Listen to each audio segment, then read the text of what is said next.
Փոփոխությունների պարագայում, որպիսի ակտի կատարումը կասեցվի, անհրաժեշտ է լինելու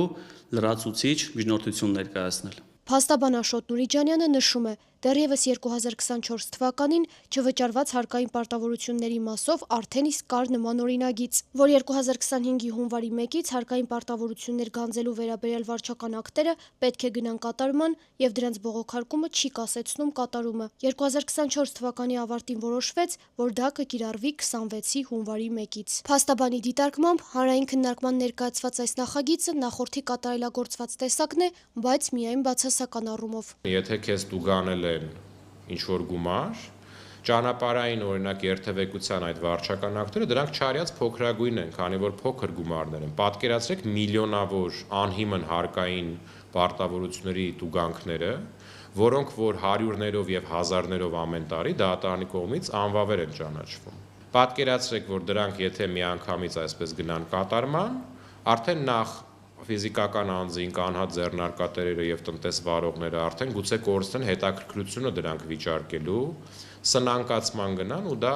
աղետալի հետևանքների է բերելու։ Մեր զրուցակիցը նշում է, միջազգային փորձում նշված են այնպիսի երկրներ, որոնց հետ Հայաստանը չպետք է կամ չի կարող համեմատվի։ Իրենք վերցնում են այլ երկրներից այն բացասական կարգավորումները, որոնք վնասում են քաղաքացիներին ու տնտեսվարողներին, մինչդեռ պետք է հաշվի առնել մենք ինչ կապ ունենք այդ պետությունների հետ։ Վարչական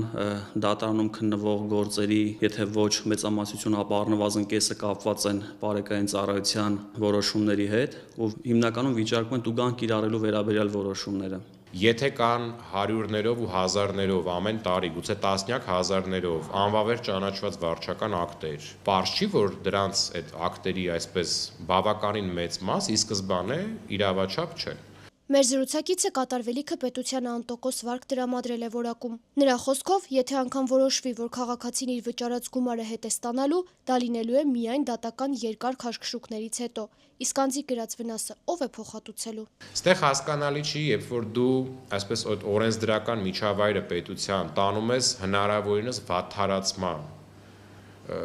որն է այդ բարեփոխումը եւ հարց է առաջանում,